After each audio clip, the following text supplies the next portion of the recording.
अनामिका जब गर्भवती होती है, उसकी सास उसके प्रसव के लिए माता पिता के घर भेज देती है। उसका मायके उसी शहर में था, इसीलिए यात्रा के लिए ज्यादा खर्च भी नहीं हुए। हालांकि वो अपने मायके में थी, फिर भी सास बहू के लिए फल और कुछ न कुछ खाने के लिए भेजा करती थी। अनामिका की माँ बहुत खुश हो जाती थी जब सास कुछ न कुछ भेजा करती थी।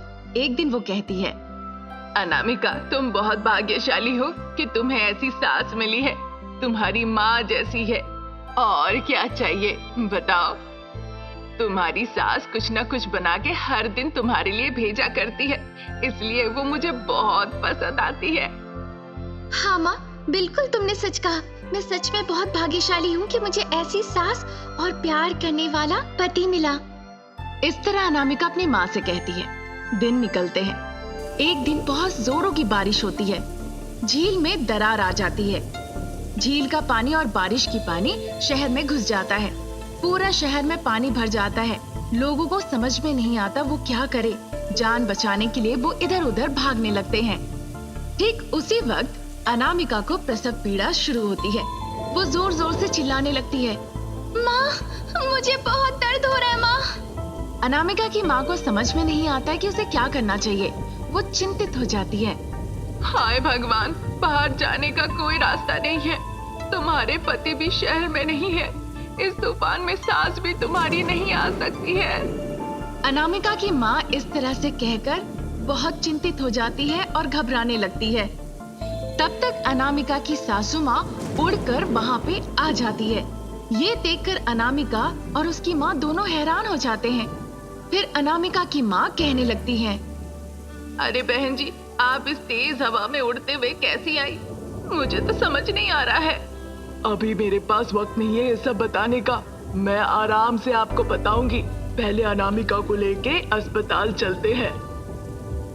ये कहकर अनामिका की सासू माँ उसे कंधे पर उठाकर हवा में उड़ते हुए अस्पताल ले जाती है। वहाँ डॉक्टर मैडम कहती हैं, चिंता मत कीजिए, मैं ख्याल रखूंगी। ये कहकर डॉक्टर उसे अंदर ले जाती है। उसके बाद शारदा हवा में उड़ते उड़ते उस इलाके के कई लोगों की जान बचाती है और सुरक्षित स्थान पर पहुंचाती है। कुछ दिनों के अंदर ही तूफान शांत हो जाता है। तूफान की वजह से ध्वस्त अपने अपने घरों को मरम्मत करने में सभी लोग जुट जाते हैं। सासू माँ शारदा सभी को उनकी जरूरत की सामान उड़ उड़ के लाके देने लगी। ये देखकर सभी आश्चर्य रह गए। सभी लोगों ने इस तरह की सहायता करने के लिए धन्यवाद कहते हैं। फिर अनामिका अपने बच्चे को लेकर अपनी माँ के पास चले जाती है। वहाँ अनामिका की माँ सुजाता अनामिका से कहती है, बेटा अनामिका, तुम्हारी सासू माँ हवा में उड़ उड़ के लोगों की जान बचाई। उसे इतनी शक्ति कैसे मिली? मुझे तो समझ में ही नहीं आ रहा है कुछ भी। हाँ माँ, मैं भी आश्चर्य हो रही हूँ अपनी सास को इस तरह हवा में उड़ते देखकर। उन्हें इतनी शक्ति कहाँ से मिली? मुझे तो कुछ समझ नहीं आ रहा। जब वो दोनों इस तरह की बातें कर ही रहते, पीछे से शारदा वहाँ पर आ जाती है। अरे तुम लोग इतने चिंतित क्यों हो रहे हो? मैं शैतान नहीं हूँ, इंसान हूँ। स्वामी जी ने मुझे ये जादुई तार दिया था, इसी से मुझे शक्ति मिलती है। क्योंकि मैंने एक बार उन्हें भोजन दिया था, तब उन्होंने कहा था, ये बहुत उपयोगी है। जब भी तुम मुसीबत में होगी तो ये तुम्हें हवा में उड़ा के ले जाएगी जहाँ भी तुम जाना चाहोगे और सुरक्षित तरीके से पहुँचा देगी। तुम्हें ये रस्सी की बहुत जल्द जरूरत पड़ने वाली है। जब ये मिली थी उस वक्त मुझे इसकी कीमत नहीं पता थी, पर जिस दिन तूफान शुरू हुआ मैं बहुत तनाव में आ गई और कहने लगी, हे ईश्वर, मेरी अनामिका को कुछ नहीं होना चाहिए। उसे इस समय प्रसव पीड़ा नहीं होनी चाहिए। रक्षा करो उसकी। लेकिन मेरी छठी इंद्रिय कह रही थी बार बार जाने के लिए। मैं रोक नहीं पाई, इसीलिए मैं मिलने आ गई। आके देखा तुम दर्द में हो और आके तुम्हें अस्पताल ले गई और लगे हाथ कुछ लोगों की जान बचाने में भी मदद की। फिर सारी बातें खुल के बताती है शारदा। उसकी बातें सुनकर अनामिका और उसकी माँ आश्चर्य हो जाती है और स्वामी जी के प्रति आभार व्यक्त करती हैं।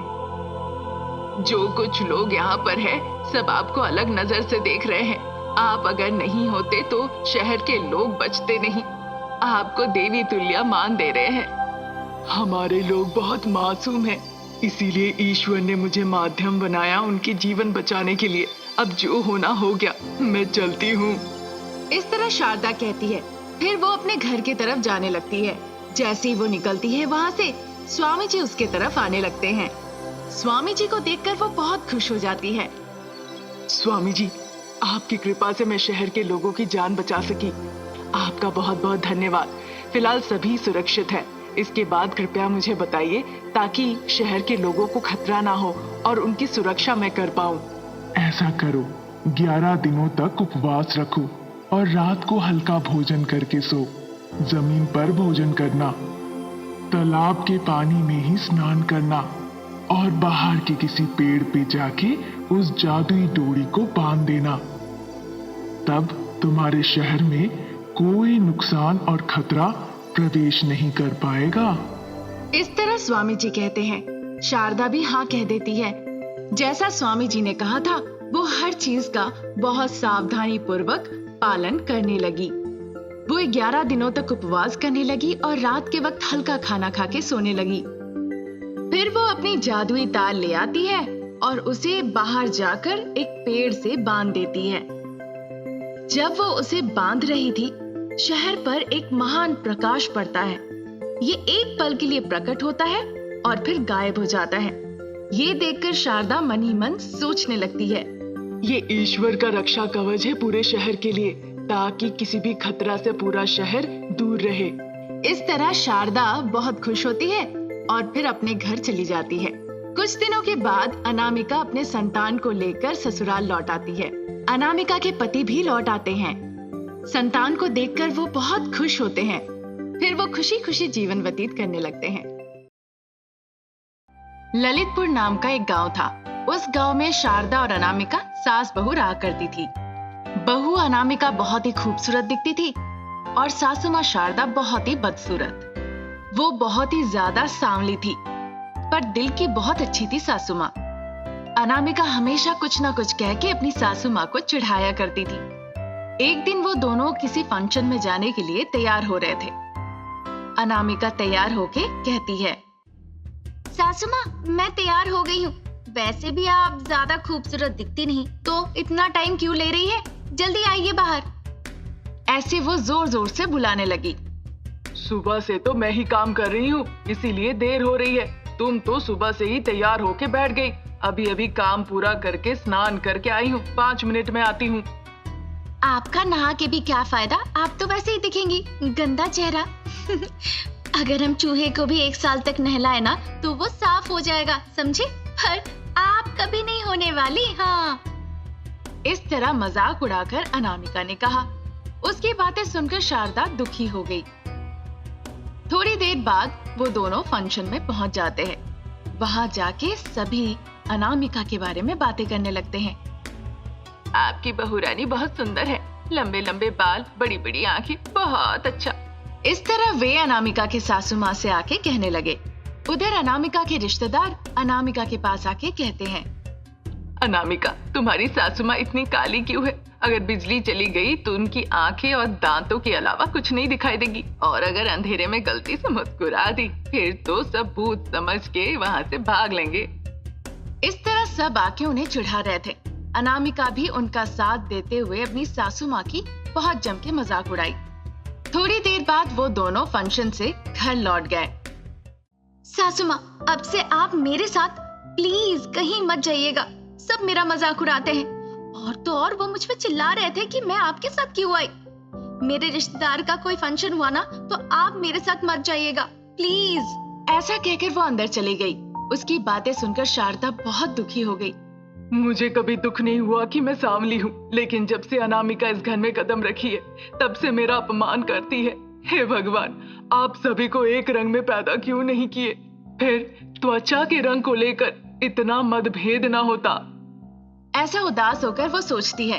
ये देखकर उसके पति उसे कहते हैं, अरे शारदा, तुम इतनी उदास क्यों हो? अनामिका ऐसे ही बोलती है, उसे कुछ नहीं पता। तुम्हारे जैसा दिल किसी के पास है क्या? मैंने तो तुम्हारा दिल देख के ही उस जमाने में तुमसे शादी की थी। तुम्हें याद है जब मैं तुम्हारे गांव में रिश्तेदार बन के आया, तुम्हारे गांव में एक व्यक्ति को कोढ़ हो गया, सभी उसे चट्टान से मार रहे थे, तुमने उन सभी को रोका था। क्या आपको अकल है? एक इंसान अगर बीमार हो जाए तो उसे आप इस तरह मारेंगे? अगर संभव हो तो पैसे देके इसे अस्पताल ले जाइए, नहीं तो चुप रहिए।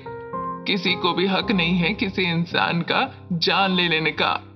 आज के जमाने में कुष्ठ व्याधि के बहुत सारी दवाइयां हैं और उससे ठीक भी हो जाता है। ये सब जाने बगैर तुम सब जानवरों जैसे बर्ताव कर रहे हो उसके साथ। फिर मेरे ऊपर पत्थर फेंको, पहले मुझे मार डालो, उसके बाद जाके इस इंसान को मार सकते हो। इस तरह तुम हिम्मत दिखा के उनसे बात की और अपने जेवर बेच के उसे अस्पताल ले गई।